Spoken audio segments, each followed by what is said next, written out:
नमस्कार दोस्तों, वेदात्मा चैनल में आप सभी का स्वागत है। आज हम बात करेंगे कि नवरात्रि के बाद कलश के पानी और नारियल क्या करें और कैसे विसर्जन करें और कहाँ पर विसर्जन करें। इन सारी बातों की आज ये जानकारी हम देंगे। आप सभी हमारे साथ जुड़े रहिए, वीडियो को लास्ट तक देखें क्योंकि माता रानी की सब इसमें बारे में बताई जाएगी। तो चलिए कहानी शुरू करते हैं, आपकी जानकारी दे रहे हैं। हिंदू धर्म में नवरात्रि पर्व का बहुत ही खास महत्व माना जाता है। 9 दिन तक चलने वाला इस पावन पवित्र की शुरुआत चैत्र और शारदीय माह के शुक्ल पक्ष की प्रतिपदा तिथि से होती है, जिसका समापन नवमी तिथि पर कन्या पूजन के साथ होता है। इन पवित्र दिनों की शुरुआत कलश स्थापना से की जाती है। ऐसे में हर किसी के मन में होता है कि नवरात्रि के समापन के बाद कलश और उसके ऊपर रखे जाने वाले नारियल का क्या करें। चैत्र हो या फिर शारदीय, दोनों ही नवरात्रि में कलश स्थापना की जाती है। साथ ही अखंड ज्योति भी जलाई जाती है। बाद पूरे 9 दिन तक माँ भगवती के अलग अलग स्वरूपों की विधिवत पूजा की जाती है। फिर नवमी तिथि पर नवरात्रि का समापन होता है।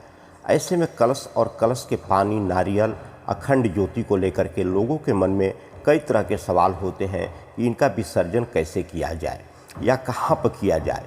इन सभी चीज़ों का क्या करें, आज आपके इन्हीं सवालों का जवाब हम लेकर के आए हैं। नवमी के बाद कलश का क्या करें, ऐसा मन में लोगों के होता है। नवमी तिथि पर नवरात्रि के समापन के बाद कलश को पूजा स्थल से हटा देना चाहिए या फिर उसका विसर्जन कर देना चाहिए। इसके लिए कन्या पूजन के बाद कलश के ऊपर रखे नारियल को उठा करके अलग रख लें और फिर 10वीं तिथि में कलश का विसर्जन कर दें। ध्यान रहे कि कलश का विसर्जन हमेशा शुभ मुहूर्त में ही किया जाता है। कलश पर रखे नारियल का क्या करें। नवरात्रि में रखे जाने वाले कलश के ऊपर नारियल भी रखा जाता है। पूरे 9 दिन तक माता रानी की पूजा के साथ ही इनकी भी पूजा की जाती है, जिसकी वजह से यह बहुत ही पवित्र हो जाता है। ऐसे में या तो आप इसके फोड़ करके प्रसाद के तौर पर रख लें या फिर नारियल को एक लाल कपड़े में बांध करके घर के मंदिर या तिजोरी में रख सकते हैं।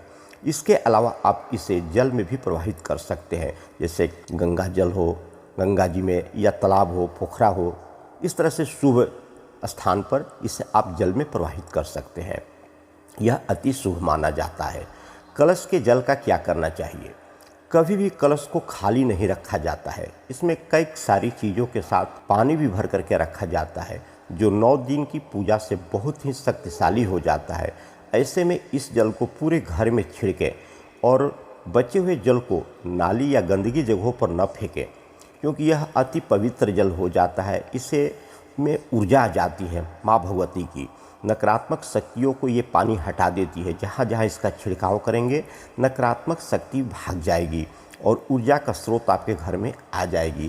तो इसलिए हर घर में ये पानी को छिड़काव करना चाहिए।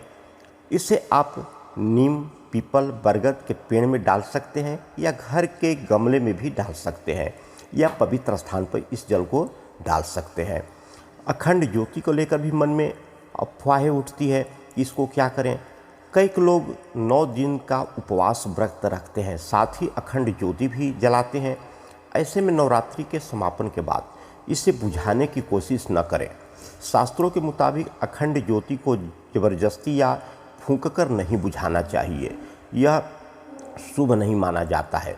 अखंड ज्योति के समापन के बाद इसकी बत्ती को निकाल करके अलग कर लें और यदि इसमें तेल बचा हुआ है तो उस तेल का आप दोबारा पूजा में इस्तेमाल कर सकते हैं, इसको फेंके नहीं। अखंड ज्योति के दीपक का तेल भी बहुत पवित्र माना जाता है, क्योंकि माँ भगवती के सामने जलने से ये तेल अति शुभ हो जाता है। तो इस तरह से दोस्तों छोटी सी वीडियो है, इसमें आपको ज्ञानवर्धक जानकारी दिया गया। तो मुझे पूर्ण विश्वास है कि आप इस वीडियो से लाभ उठाएंगे। एक शेयर, लाइक, कमेंट वीडियो पर ज़रूर करें।